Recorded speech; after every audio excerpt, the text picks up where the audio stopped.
I'm here with Patrick Garcia, the Vice President of Innovation at SRS Distribution, one of the leading distributors in the country, roofing distributors in the country. Patrick, thank you so much for joining us today, and thanks for coming to the roundup.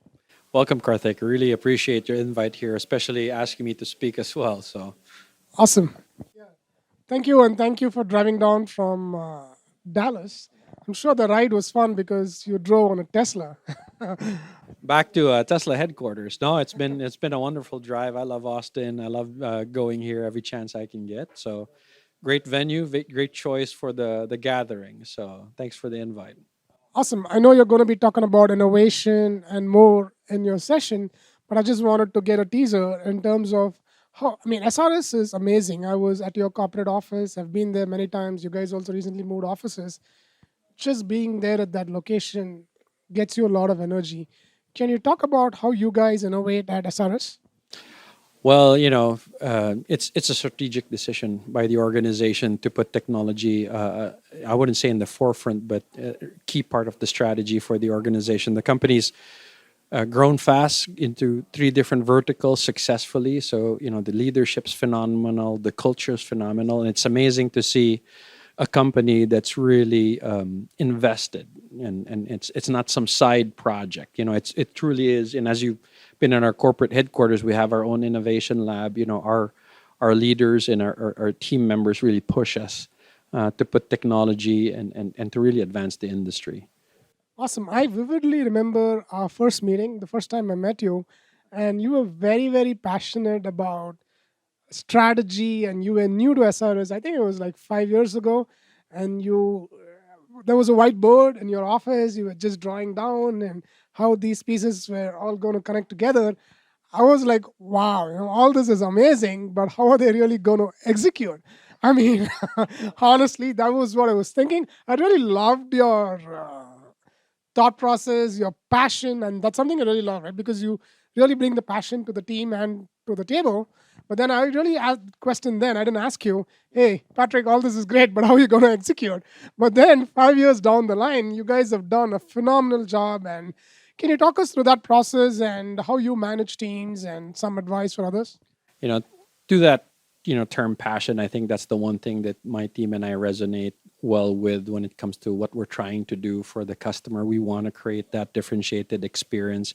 Then I mentioned the support of the organization, right? It's not that we spent a lot of money. A lot of it is, hey, let's prove something out in this digital roadmap we were on, and if it works, we'll invest in it. And really, that's been the theme for my group, at least on the innovation side, is like the company was not hesitant to invest, and we were passionate about what we were doing. And when it proves itself, we really together scale that type of capability. And as the company grows and we, reuse a lot of the investments we've made, it gets easier, at least on a technology forefront, to be ahead, because a lot of it is foundational stuff that we've done. I remember we met 4.5 years ago. I remember those days, and honestly, even I didn't know, like, how the heck are we going to do this. You know what I mean? But passion and support from the organization is key.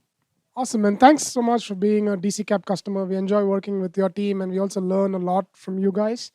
And happy to be scaling with you. Can you talk about your experience working with DC Cap? Yeah, we've known each other for 4.5 years. I think the one thing that I really appreciate, I know you've been a partner even prior to me joining the organization. And I think from that point on, our initial engagement was purely on the creative side. And I've never seen you really push product or services beyond what we needed, which is phenomenal for a partner because you're busy. You know what I mean? And the best part is when we finally had something that we needed help with, you guys were there to step in and step in great. The need was important. The scale was scaling need was kind of insane at some point. I remember we were talking like, how the heck are we going to pull this up? But your organization really stepped in, scaled out, and got us through. What we were trying to do on that type of acquisition. So that's, again, the partnership, the honest partnership, the being there where we need you. You know what I mean? That was the most important thing, and honestly, the output in the end, right? So looking forward to more years with DC Cap for sure. Awesome. I owe you a beer for sure this time. And one last question. You have grown a lot in your corporate career. So, what advice would you give for, let's say, a kid out of college who's just starting off?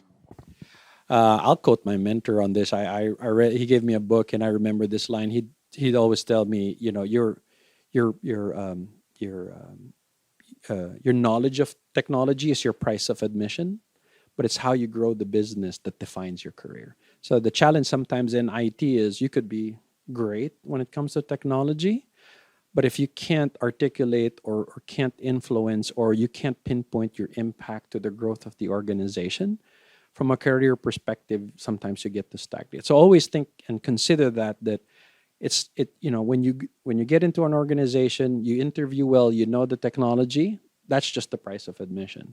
But how you grow in the career has to tie back to the value that you're contributing to the organization. So Great advice. Thank you so much for joining us today, Patrick. Yeah.